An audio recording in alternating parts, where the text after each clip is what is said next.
Hi, let's pick up where we left off yesterday. And we are looking at when they came back to the new village and they realized that they're not dying and they're not aging. It was a new village. The road was here, but in those days it was mostly just a cow path. We went on into what was left of the wood to make a camp. And when we got to the clearing and the tree in the spring, we remembered it from before. It hadn't changed no more'n we had, said Miles, and that was how we found it. Pa carved a T on the tree, remember 20 years before. But the T was just where it had been when he had done it. That tree hadn't grown one whit in all that time. It was exactly the same, and the T he had carved was as fresh as if it had just been put there. Then they had remembered drinking the water, they and the horse, but not the cat.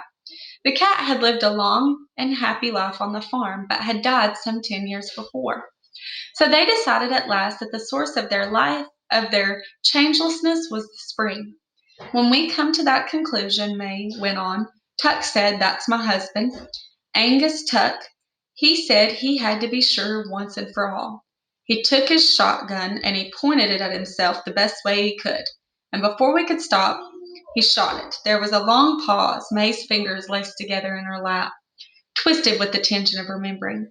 At last she said, the shot knocked him down, went into his heart. It had to, the way he aimed, and right on through him. It scarcely even left a mark. Just like you. Now, like you shot a bullet through water, and he was just the same as if he had never done it. After that, we went sort of crazy, said Jessie, grinning at the memory. Heck, we was going to live forever. Can you picture what it felt like to find that out? But when we sat down and talked it over, said Miles, we're still talking it over, Jessie added. And we figured it'd be very bad if everyone knowed about the spring, said May. We began to see what it would mean. She peered at Winnie. Do you understand, child? That water, it stops you right where you are. If you had a drink of it today, you would stay a little girl forever. You'd never grow up, not ever. We don't know how it works or even why, said Miles. Pa thinks it's something left over from, well, from some other plan for the way the world should be, said Jessie. Some plan that didn't work out too good. And so everything was changed, except that the spring was passed over somehow or other. Maybe he's right, I don't know. But you see, Winnie Foster, when I told you before I'm 104 years old, I was telling the truth. But I'm really only 17, and so far as I know, I'll stay 17 till the end of the world. Chapter 8. Winnie did not believe in fairy tales. She had never longed for a magic wand, did not expect to marry a prince, and was scornful most of the time of her grandmother's elves. So now she sat mouth open, wide-eyed, not knowing what to make of this extraordinary story.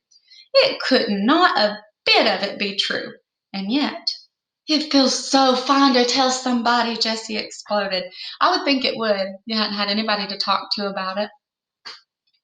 Just think, Winnie Foster, you're the only person in the world who knows besides us. Hold on now, said Miles cautiously. Maybe not. There might be a whole lot of others, for all we know, wandering around just like us. Maybe, but we don't know them, Jessie pointed out. We've never had anyone but us talk about it, too. Winnie, isn't it peculiar and kind of wonderful? Just think of all the things we've seen in the world, all the things we're going to see. That kind of talk will make her want to rush back and drink a gallon of the stuff, warned Miles. There's a whole lot more to it than Jessie Tuck's good times, you know. Oh, stuff, said Jessie with a shrug. We might as well enjoy it long as we can't change it. You don't have to be such a parson all the time. I'm not being a parson, said Miles. I just think you ought to take it more serious. Now, boys, said May. She was kneeling by the stream, splashing her face and hands with cool water. Whew, such weather, she exclaimed. Sitting back on her heels, she unfastened the brooch, took off her shawl, and toweled her dripping face. Well, child, said Winnie, standing up, now you share our secret. It's a big, dangerous secret. We got to have your help in keeping it. I expect you're full of questions, but we can't stay here no longer. She tied the shawl around her waist then and sighed. It pains me to think how your ma and pa will worry. but there's just no way around it. We got to take you home with us. That's the plan. Tuck, he'll want to talk it out. Make sure you see why you can't tell no one, but we'll bring you back tomorrow, all right?"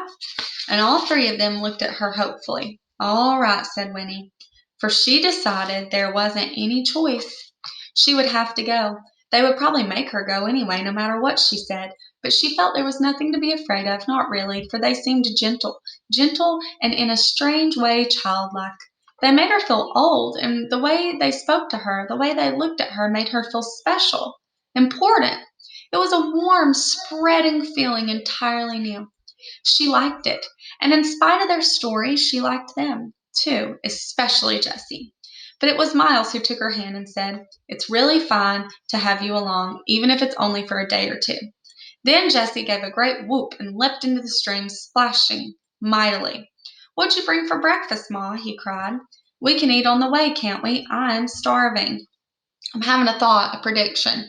I'm wondering if when she stays there, she decides she knows better than they do and tries to drink and drinks from the spring anyway. Don't know. So with the sun riding high now in the sky, they started off again, noisy in the August stillness, eating bread and cheese. Jessie sang funny old songs in a loud voice and swung like a monkey from the branches of the tree, showing off shamelessly for Winnie calling to her, "Hey, Winnie Foster, watch me and look what I can do." And Winnie, laughing at him, lost the last of the alarm. They were friends, her friends. She was running away after all, but she was not alone. Closing the gate of her oldest fears as she had closed the gate of her own fenced yard, she discovered the wings she had always wished she had. Okay, so now I'm wondering, she was thinking about running away anyway. Now she's with these people who is making her feel very, very good. Is she even going to want to go home? I don't know. And would you want to drink from the water? Would you want to drink from water that would make you live forever? Or not, because think about your loved ones. If they didn't want to drink from the water, then you would have to live the rest of your life without them. Is that something you would want, to stay the same forever? It would have pros and cons. And all at once she was elated. Where were the terrors she had been told she should expect? Yeah, her mom told her there was scary stuff. She could not recognize them anywhere. The sweet earth opened out its wide four corners to her like the petals of a flower ready to be picked, and it shimmered with light and possibility till she was dizzy with it. Her mother's voice, the feel of home, receded for the moment, and her thoughts turned forward. While she too might live forever in this remarkable world she was only just discovering, the story of the spring, it might be true, so that when she was not rolling along on the back of the fat old horse by choice, this time she ran shouting down the road, her arms flung out, making more noise than anybody. It was so good, in fact, that through it all, none of them even noticed that the man they had passed on the road, the man in the yellow suit, had crept up to the bushes by the stream and heard it all. The whole fantastic story, so now he knows. Ooh. Nor did they notice he was following now. Now I'm wondering, is this guy going to try and bottle up all this water and sell it for millions? Beside the road, far behind, his mouth, above the thin gray beard, turned ever so slightly toward a smile.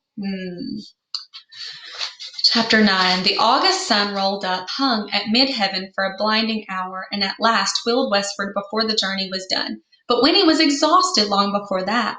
Miles carried her some of the way. The tops of her cheeks were bright pink with sunburn, her nose a vivid comic red. But she had been rescued from a mere serious broiling by May, who had finally insisted that she wear the blue straw hat. It came down far over her ears and gave her a clownish appearance. But the shade from its brim was so welcome that Winnie put vanity aside and dozed gratefully in Miles' strong arms, her own arms wound around his neck. The pastures, fields, and scrubby groves they crossed were vigorous with bees. The crickets leapt before them as if they stepped, releasing a spring, and flung them up like pebbles. That is beautiful visualization, imagery right there. I love it. The pastures, fields, and scrubby groves, vigorous with bees, crickets leapt. It's beautiful. Flung them up like pebbles, but everything else was motionless, dry as a biscuit, on the brink of burning, hoarding final reservoirs of sap, trying to hold out till the rain returned. And Queen Anne's lace lay dusty on the surface of the meadows, like foam on a painted sea. It was amazing then to climb a long hill, to see ahead another hill, and beyond that the deep green of scattered pine forest, and as you climbed to feel the air ease and soften. Winnie revived, sniffing, and was able to ride the horse again, perched behind May. And to her oft repeated question, "Are we almost there?" the welcome answer came at last. "Only a few more minutes now." So it'll be interesting to see what happens, how long she ends up staying. And until next time.